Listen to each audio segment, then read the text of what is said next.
this is the President of the United States during a government shutdown, basically pushing out juvenile things on social media. There is a wing of the Democratic Party, I call it the socialist wing. Some less charitable people call it the loon wing of the Democratic Party. And they are in charge right now. And the non-loon, non-socialist Democrats are scared to death of them. I'm a girl. Who told you you were a girl? Mommy.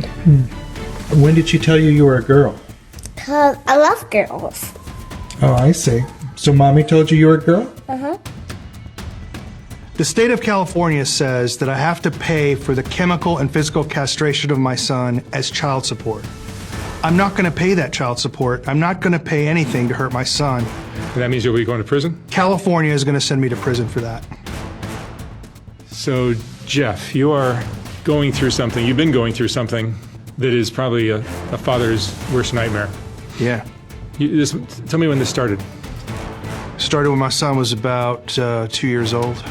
My ex-wife, who's a pediatrician in Capel, Texas, started thinking that he might be a girl and started trying to transition him to a girl.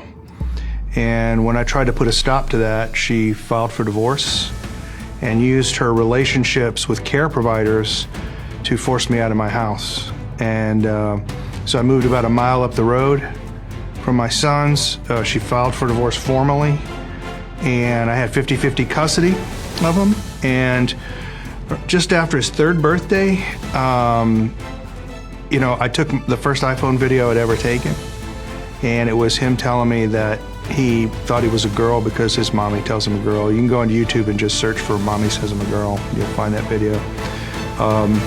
She was telling him things like, she would put him into timeout and say, "Don't be a boy. The monsters only eat boys," and weird things like this. And she began to then socially transition him, and that led to a titanic battle in the state of Texas that culminated in me getting the procedures outlawed in Texas. And the political establishment in Texas allowing her to come to California so she could still castrate him even though I got it outlawed.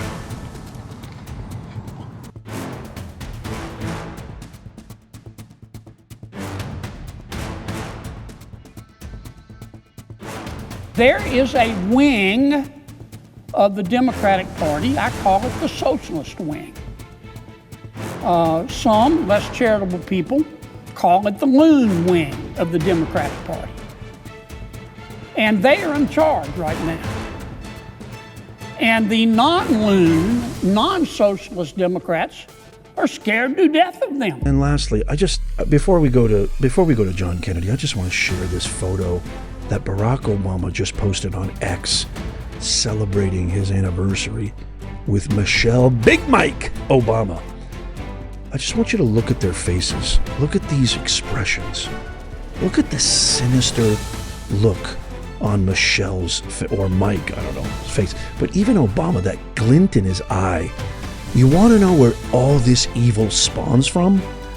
I mean, does this look like a happy anniversary? These are the expressions of people, folks, who think they're above the law, think they're better than all of us, are filled with hate, filled with chaos in their heart, filled with retribution, are deceptive. They are the very personification of House of Cards, Frank Underwood, the Kevin Spacey show on Netflix, which hopefully will get canceled due to the fact that they're grooming children with transgender programming.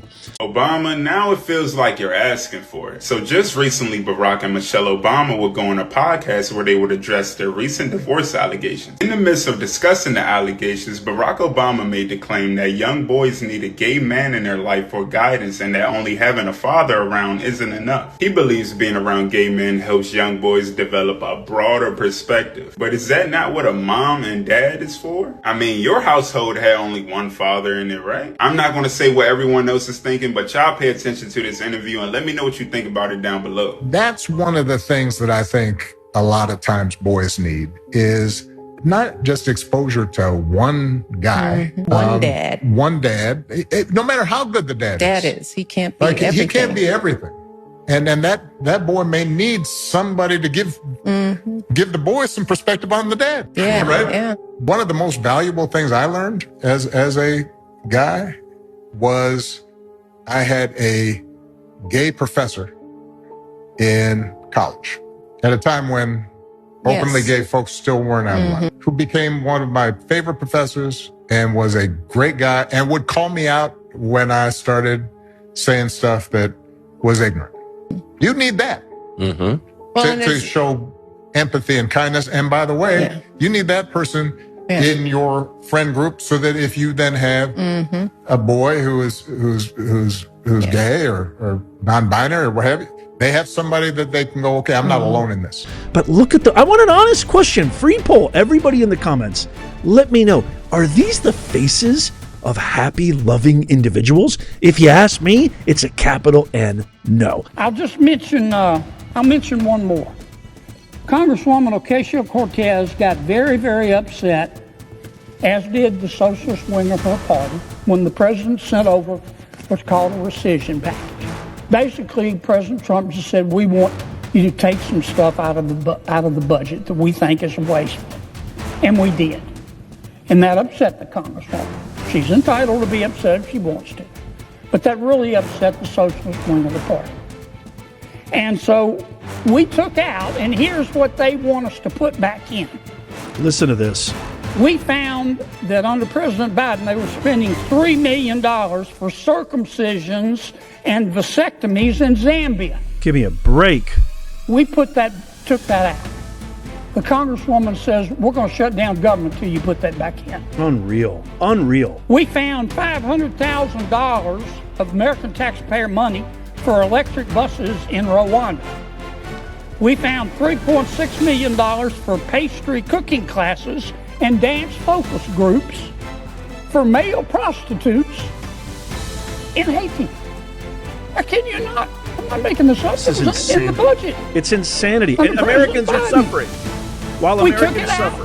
Congresswoman Ocasio-Cortez in the socialist wing, the loon wing of the Democratic Party, says we're going to shut down government until you put it back in. Unreal. I'll just read you a few more that we took out. They are demanding we put back in. $6 million for media organizations for the Palestinians. $833,000 for transgender people in Nepal. $300,000 for a pride parade in Lesotho. $882,000 for social media and mentorship in Serbia. Insanity. $4.2 million. We took it out. The Congresswoman and the socialist wing of their party says we've got to put that back in for the open government. $4.2 million for lesbian, gay, bisexual, transgender, queer, and intersex people in the Western Balkans and Uganda. What the hell is I could going spend the rest of the afternoon here. We took all that out. It upset Congresswoman Ocasio-Cortez. It upset the socialist wing of her party. And now that wing of her party and the Congresswoman are threatening all other Democrats and saying, you've got to shut that government down until we get what we want. And part of what they want is to add this kind of stuff back into the bill. Insanity. And that's what this fight is all about. We're in the process of negotiating a budget with our Democratic friends. We ran out of time. The cutoff was midnight Tuesday night. That's when the clock struck midnight and the budget ran out. What we had asked for and what we're still asking for is let's continue to negotiate, we meaning the Republicans and the Democrats, for 6 more weeks and try to agree on a budget. That's all we're asking. We're not asking for any additional appropriations, any conditions, any stipulations. All we're asking for is what we call a clean CR. All we're asking for is just further negotiate. And Congresswoman Ocasio-Cortez, who has done a stellar job in rising to the leadership of her party as a member of the socialist wing. They're about to elect a socialist mayor of New York. I think Mr. Mamdani's going to win. They have said to our request, let's just continue the status quo for 6 more weeks. They said, we'll give you 6 more weeks. if you will give us $1.5 trillion. Jeez Louise. That's what they're demanding. Unbelievable. And that's why we're shut down. Now, let me say it again, Mr. President. I don't hate anybody. This is America. I sure don't hate the Congresswoman. She is entitled to her opinion, but I'm entitled to mine. And she can criticize my policy positions, but I'm entitled to criticize hers. And I'm here to tell you, Mr. President, in front of God and country, based on her policy positions that she's demanding, based on her policy positions that she is demanding, that I just outlined, $1.5 trillion of pure, unadulterated spending porn. Based on that demand, based on her policy positions, John. the American people are looking at her and saying, this person has single-handedly put an end to dumb blonde jokes. Because that is the craziest thing I've ever heard. Yes. Woo. Based on her policy position, $1.5 trillion of this kind of spending porn, the American people are looking at the Congresswoman and saying, with respect, she must be bilingual. She must speak English and stupid. And that's why we're not agreeing.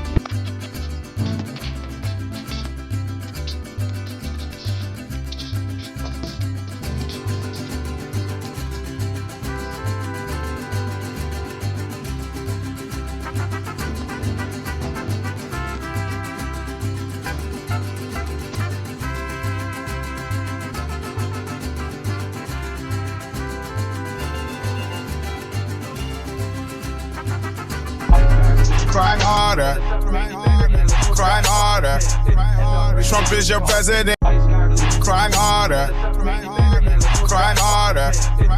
Trump is your president.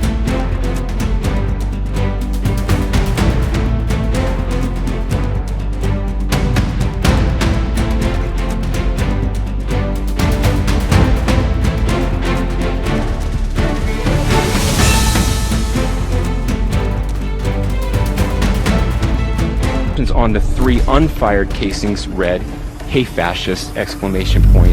Catch! Do you think Donald Trump is a fascist? Yes, I do. No one has ever been more dangerous to this country than Donald Trump, and he is a fascist to his core. Hey, let me shut down the city!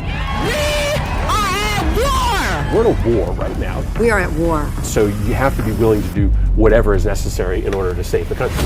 And that's why the gloves are off. Donald Trump and the MAGA Republicans represent an extremism that threatens the very foundations of our republic. And yes, there are many threats to democracy. We see it with these extreme candidates. I just don't even know why there aren't uprisings all over the country, and maybe there will be. But you can only push people so far. And then they start to take matters into their own hands. What the American public want is for us to bring actual weapons to this bar fight. This is an actual fight. You know, this is literally call to arms. The MAGA movement is a threat. But Michelle says that, when they go low, we go high. No. With all due respect, if they go low, we don't go high. When they go low, we kick them. We take them to the mud and choke them out. And make sure that they stay down. And you know what? Kick them when they're down because they deserve it. Get up in the face of some Congress people. We are going to be in your face. We are going to be on your...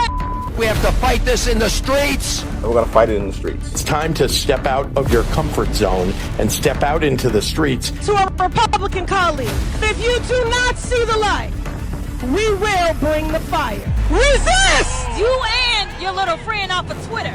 Y'all about to find out. And if you see anybody from that cabinet in a restaurant, in a department store, at a gasoline station, you get out and you create a crowd. And you push back on them. And you tell them they're not welcome anymore, anywhere. He's not going to have a third term. He may not finish this term. That's the last few days you woke up thinking there might be news. Just saying. Just saying. There will be news sometime. Just so you know, there will be news.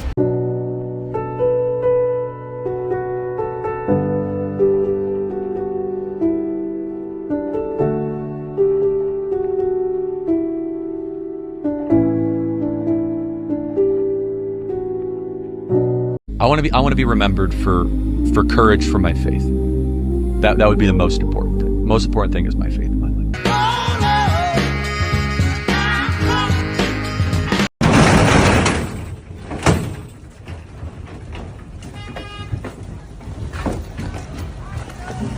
But if you're not happy in the U.S., if you're complaining all the time, very simply, you can leave. You can leave right now.